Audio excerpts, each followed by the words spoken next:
My mother didn't even glance up from carving the Christmas turkey when she dropped the bomb. "You need to move out." No frustration simmering beneath the surface, no prior buildup. Just a cold, calculated sentence landing between the twinkling lights of the Christmas tree and the fragrant steam rising from the dinner I was footing the bill for. My aunt's fork froze halfway to her mouth, mid-bite. My sister fixated on her plate as if it held the secrets to escape. I kept my voice calm and even as something vital inside me fractured cleanly in two. The room reeked of cinnamon and pine, but all I could taste was the bitter tang of betrayal. I didn't yell, didn't argue, didn't even flinch. I just sat there, the realization washing over me that I was being evicted from the very home I was single-handedly keeping afloat. Before I delve further into this tale, I'm curious. Where are you tuning in from? Knowing I'm not alone in this experience would mean the world. And once you've heard my story, I'd love to know. What would you have done in my shoes? My life wasn't always defined by a Christmas table where I was the sole provider of warmth and light. Just a year prior to that fateful night, I was living in a cozy downtown apartment, a space that felt like the first genuine haven I'd ever created for myself. Quiet mornings, plants basking on the windowsill, secondhand furniture lovingly refinished by my own two hands. The air hummed with the scent of fresh coffee and the sweet taste of freedom. Every bill was paid with money I earned through my work in IT. And for once in my life, I felt a sense of stability. Then my mother's call shattered the peace. It wasn't the usual, casual, "how are you" kind of call. This one came with ragged breaths and sentences that fractured mid-thought. She revealed that the house where I'd spent my childhood, was mere weeks away from being lost to foreclosure. The mortgage was late, the utilities overdue, the savings completely depleted. She confessed she was at a loss, didn't know what to do. That house wasn't perfect, by any means, but it held the last tangible pieces of my father. His handwriting marked the doorway where he'd measured our heights as children. His jacket still hung in the back of a closet, carrying the faint, lingering scent of his cologne that no one had the heart to wash away. The thought of losing that place sent a sharp pang through my chest. So I moved back. My mother wept with relief, hugging me so tightly I could barely breathe. She called me her lifeline, and for a while, I actually believed her. I broke my apartment lease, packed up my belongings in a single, hectic weekend, telling myself it was only temporary, just until she could get back on her feet. My sister, still in college, thanked me profusely for helping Mom through a rough patch. My aunt, who lived nearby, told me how much she admired my sense of responsibility. But weeks morphed into months, and gratitude slowly curdled into expectation. I covered the mortgage, then the electricity bill, then the phone plan, then the groceries, then the little luxuries my mother claimed she desperately needed. The pricey face creams, the upgraded internet plan, the elaborate dinners she hosted for friends, where I handled all the shopping and cooking. Whenever I gently inquired if she'd considered applying for any new jobs, she'd sigh dramatically, as if I was adding unbearable stress to her life. "It's hard for someone my age," she'd lament, leaning back on the couch I'd purchased, under the lights I was paying for. My sister would chime in with her well-worn refrain, "Just be patient. Mom's overwhelmed." But the truth was far simpler, and far more insidious. I was no longer a daughter helping her family. I had become the engine powering the entire household, and everyone expected me to keep chugging along, no questions asked. The shift wasn't sudden or dramatic. It crept in stealthily, the way cold air seeps through old windows, so gradually that you don't even realize you're shivering until you're numb. It started subtly, with the internet. One evening, while I was logged in for an after-hours server issue at work, my mother stormed into the hallway, her face a mask of annoyance. She didn't yell, but her voice had that sharp, cutting edge she reserved for moments when she wanted to inflict pain without appearing overtly malicious. "Ever since you moved in with all your gadgets, this house runs slower than molasses. I can't even watch my shows." Her shows, the ones she streamed on the upgraded plan I was paying for, of course. Then came the dishwasher incident. I'd arrive home after a grueling 10-hour shift to find the clean light blinking insistently, and my mother casually leaning against the counter, engrossed in her phone. "Oh good," she'd say, without looking up. "You can unload it? My back's acting up today." Her back, miraculously, never seemed to act up on shopping days with her friends. My sister, still viewing our mother through rose-colored glasses, would repeat her favorite mantra whenever I confided in her. "She's just stressed. Be patient." Patience was all I had left to give, and even that was dwindling rapidly. By early December, the house didn't feel like the home I grew up in anymore. It felt like something closing in on me, suffocating me. Every bill, every chore, every dramatic sigh from my mother thickened the air. I kept clinging to the hope that Christmas would ease the tension, that celebrating together might remind us we were still a family. So I threw myself into preparing dinner with a manic energy. I cooked the turkey, baked the casseroles, and bought the ingredients from the most upscale market in town. I even picked out thoughtful little gifts for my mother and sister, desperately wanting to believe that generosity might bridge the ever-widening gap between us. When Christmas Eve finally arrived, the house glowed with carefully orchestrated warmth, the lights twinkled merrily on the tree, the table was impeccably set, and the food smelled inviting and familiar. My aunt came over to join us, radiating cheerful innocence. For a fleeting moment, I allowed myself to breathe, to hope, but beneath the surface, I could feel it. The tension stretched taut as a wire, and then, with a sickening snap, the wire finally broke. My mother didn't even look up when she uttered the words, "You need to move out." No warning, no explanation, just those 5 words laid down like a final, non-negotiable decree. The knife in her hand glinted menacingly under the dining room lights. My aunt's chewing came to an abrupt halt. My sister stared intently at her plate, as if it held the answers to the universe. And there I was, trapped at the table I was paying to keep standing. I could have exploded, could have demanded an explanation, could have begged for a modicum of fairness. Instead, a strange calm settled over me, a sense of detached resignation. "Really?" I asked quietly. "I pay the rent, the bills, and the groceries." My mother simply shrugged, with the most casual display of dismissal I'd ever witnessed in my life. It wasn't anger she was projecting. It was indifference, pure and simple, as if I had served my purpose and my expiration date had finally arrived. And that was the moment, right there at that Christmas table, when something deep inside me stopped trying to hold us all together. I didn't storm away from the table in a fit of rage. I didn't slam a door or shatter a plate, as my mother would later claim. I simply stood up, pushed my chair back quietly, and excused myself from the room. My aunt watched me go, her eyes wide with uncertainty. My sister pretended not to notice my departure. In my old bedroom, the one with the floral wallpaper I'd loathed since middle school, I sat on the edge of the bed and waited for the tears that never came. All I felt was an emptiness so profound, so clean, that it almost frightened me. A year's worth of excuses, of swallowed frustration, of sacrificing everything for the sake of the family had finally burned itself out, leaving only ashes behind. So I made a decision. I yanked my suitcase down from the closet shelf. It was dusty, untouched since the day I'd moved back home to rescue my mother from financial ruin. I wiped it off with my sleeve and laid it open on the bed. I didn't bother packing sentimental keepsakes. I packed only the bare essentials, the clothes I actually wore, my laptop, my chargers, a few personal items. Everything else suddenly felt heavy, inextricably tied to a life that had been draining me, rather than sustaining me. For the first time in what felt like an eternity, the next step was entirely mine to take. I booked a week at a budget motel across town. The confirmation email hitting my inbox felt like the first, desperate gasp of air after being held underwater for too long.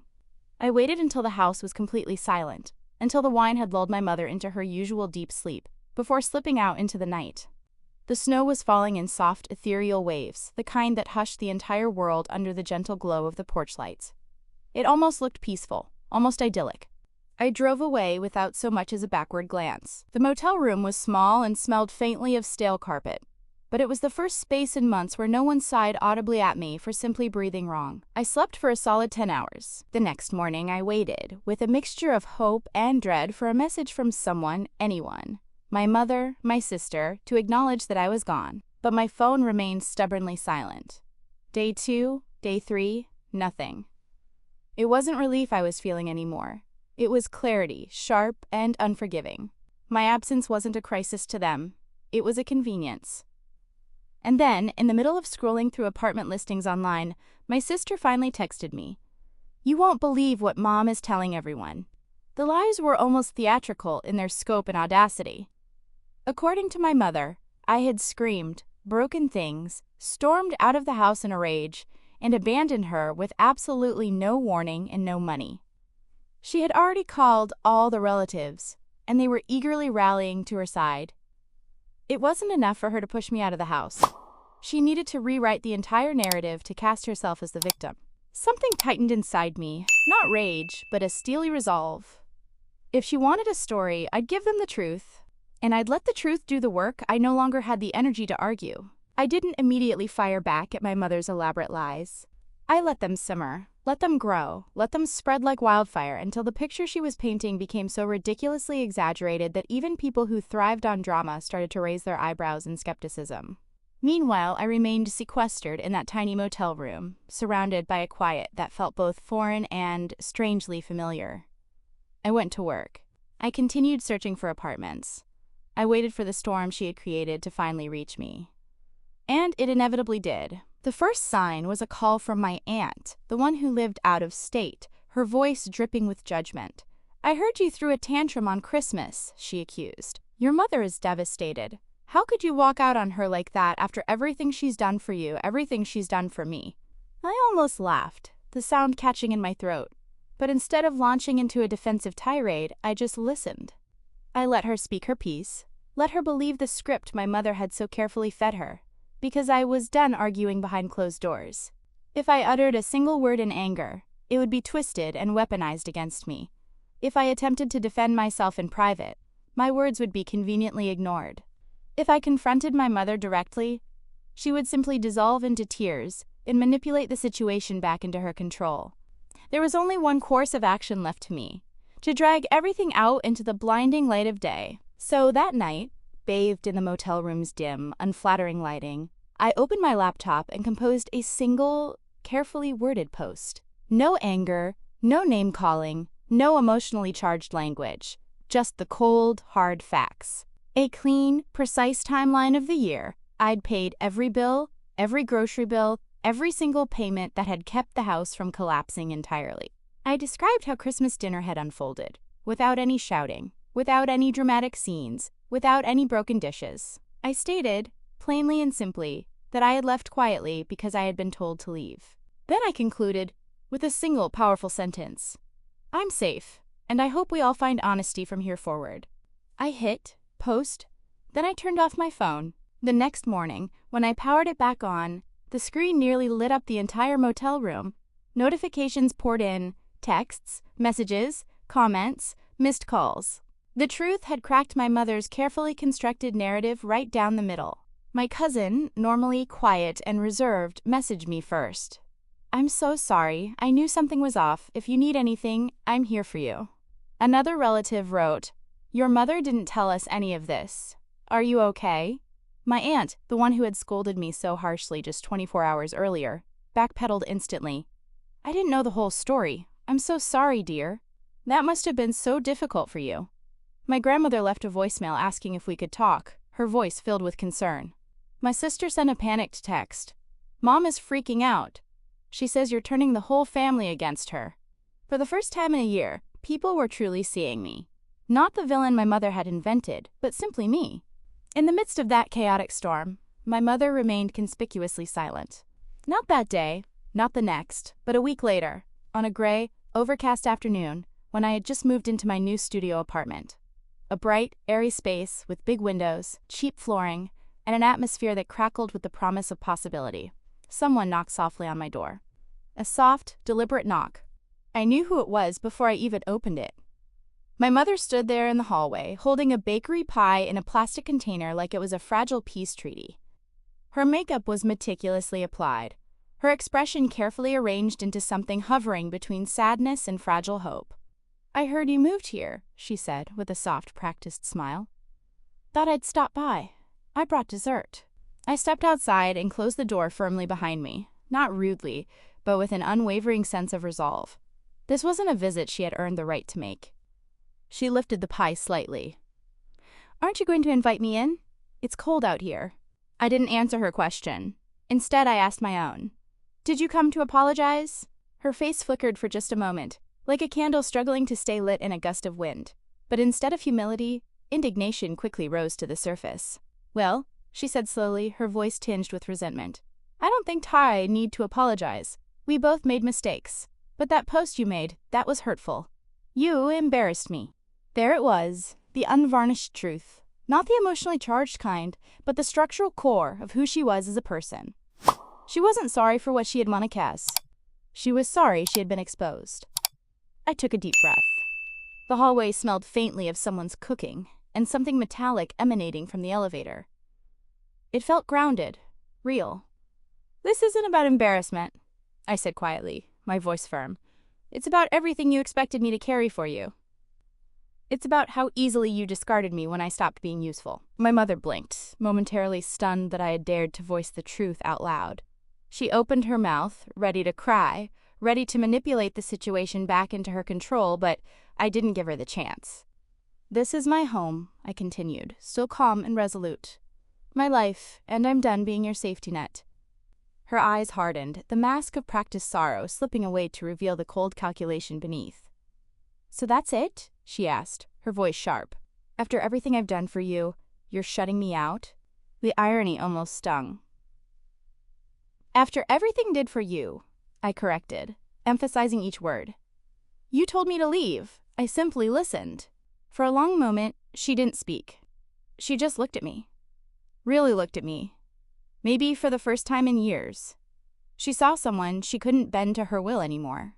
Someone who wasn't afraid of her disappointment, her manipulative stories, her suffocating guilt. She saw someone she could no longer control. I stepped back toward my door. "Take care of yourself," I said, and then I closed the door, not with anger, not with drama, just with a quiet sense of finality. Through the peephole, I watched her stand there, stunned, holding the pie like she no longer understood its purpose. After a moment, she set it on the floor and walked away down the hallway. I didn't pick it up. Inside my new apartment, sunlight drifted warmly through the windows, the walls echoing with nothing but peace and possibility. I realized then that this wasn't about revenge. This was about freedom. Life settled into something quieter after that day. Quieter, but also infinitely fuller. My studio apartment, small as it was, became the first place in years where every bill I paid, every object I owned, every moment I experienced, belonged entirely to me. I woke up to sunlight instead of suffocating silence. I made my coffee exactly the way I liked it, without judgment. I worked without being accused of hogging the internet bandwidth. Silence finally felt peaceful, not weaponized. Word traveled through the family, of course. Some relatives remained neutral, carefully avoiding taking sides. Others reached out, offering support now that the truth had finally aired. My grandmother asked to meet me for lunch. My cousin helped me move the last of my boxes from storage. My aunt from out of state apologized again, this time without making excuses for her previous behavior. My sister was the one who changed the most. She started coming by for coffee, asking me how I managed my budget, how I found the apartment, how I knew it was time to leave. One afternoon, she whispered, her voice barely audible, "She's starting to turn on me now." I squeezed her hand reassuringly. "When you're ready," I told her, "I'll help you pack." For the first time in a long time, our family wasn't built on a foundation of fear and obligation, but on the shaky, but ultimately solid, ground of truth. Christmas used to feel like an obligation to me, like a stage where I was forced to perform the role of the dependable, self-sacrificing daughter. Now it feels different, not because the season itself has changed, but because I finally have. What I learned through this painful experience is simple, yet profound. Love without respect is just dependency. Family without boundaries is just a trap. And sometimes, the bravest thing you can do is walk away quietly and let the truth speak louder than you ever could. My mother still tells her version of the story, I'm sure, twisting the facts to suit her own narrative. But it no longer defines me. I have my own home, my own peace, and the freedom to build a life that isn't measured by how much I can carry for someone else. If you've ever had to extricate yourself from a family that kept taking without giving back, please know that you're not alone. Tell me where you're watching from and share your story in the comments below. I read every single one. And if this story resonates with you, hit subscribe so you don't miss the next one.